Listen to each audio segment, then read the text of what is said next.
Gloire à Dieu. Quelle est la vision que tu as de ta vie? Quelle est la perception que tu as de ton avenir? Comment tu te définis? Comment tu te définis, c'est-à-dire quelle est l'identité? Hein? Quelle est la définition? Qu'est-ce que tu dis de toi-même? Qu'est-ce que tu dis de ton avenir? C'est ce seulement qui peut changer ta vie. Ce ne sera pas toujours un esprit, un démon qui bloque ta vie, mais c'est surtout la manière, la perception, la manière dont tu te regardes. Comment tu te regardes? Que dis-tu de toi? Tu m'entends? Que dis-tu de toi? Parfois, certains se disent ne jamais pouvoir réussir. D'autres disent je serai toujours triste. D'autres disent je suis appelé pour souffrir. En fait, c'est ce que tu dis qui arrivera. Parce que ce que tu dis sort de ton cœur. Ce qui sort de ton cœur sort de tes pensées. Alors la Bible dit, regardez-vous comme mort au péché et vivant pour Christ. C'est une question de regard. Qu'est-ce que tu regardes et qu'est-ce que tu vois et qu'est-ce que tu dis de toi? C'est comme quand il dit, ne regardez plus aux événements passés. Ésaïe 43. Ne regardez plus aux événements passés. Car dit l'Éternel, je ferai toutes choses nouvelles. Est-ce que tu arrives à voir les choses nouvelles qui sont à venir? Ou est-ce que tu vois la situation? La réalité dans laquelle tu es n'est pas la vérité. Mais on reste bien souvent à parler, à définir, à dépeindre la réalité, alors qu'il faut parler de la vérité, pas de la réalité. Il y a des choses qui nous environnent, il y a des choses que nous vivons, il y a un passé, il y a une histoire. Chacun de nous avons une histoire.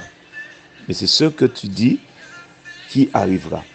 Parce que l'homme vivra des paroles qui sortent de sa bouche. Je t'invite à ne plus murmurer.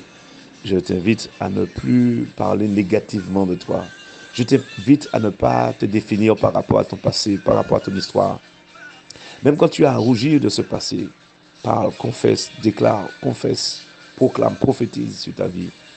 C'est ce qu'on croit dans notre cœur et c'est ce qu'on confesse de nos bouches qui s'accomplira. Et ce ne sera pas toujours, je dis, un esprit, ce sera peut-être toi qui bloque ta vie parce que tu ne sais pas agir comme Dieu. La Bible dit que nous sommes de la même nature que Dieu. Il a vu les ténèbres, mais il n'a pas parlé, il n'a pas défini les ténèbres. Il a dit que la lumière soit. Qu'est-ce que tu définis? Qu'est-ce que ta bouche confesse? Qu'est-ce que tu décris à longueur de journée? Qu'est-ce que tu racontes de toi-même? Quelle est la perception, la définition? Qu'est-ce que tu regardes? Si tu te vois toujours faible, toujours abattu, accablé, n'étant rien, eh bien, tu ne seras toujours rien. Voilà, je prie que Dieu nous fasse la grâce de réellement être focalisé sur la vision prophétique qu'il a pour nous, de toujours regarder en avant, de toujours regarder à ce qu'il veut faire, de ce qu'il va faire. Car il va faire de grandes choses, il veut faire de belles choses. Mais bien souvent, ce sont les paroles de nos bouches, nos murmures, nos plaintes, nos gémissements, nos insatisfactions. Alors qu'il dit que la piété est une bonne chose, mais la piété avec le contentement. Arrive à être content parce que Dieu a un plan pour toi, un plan glorieux. Que Dieu te bénisse, que Dieu nous fasse du bien et qu'il nous pardonne toutes les paroles que nous avons confessées. Et alors que nous nous sommes étonnés de voir que nos vies sont bloquées, mais aujourd'hui Dieu dit, il fait toutes choses belles, toutes choses nouvelles pour toi au nom de Jésus. Seigneur, merci de ces belles choses, des choses nouvelles que tu fais dans la vie de chacun de nous.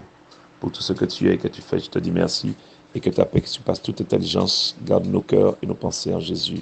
Amen.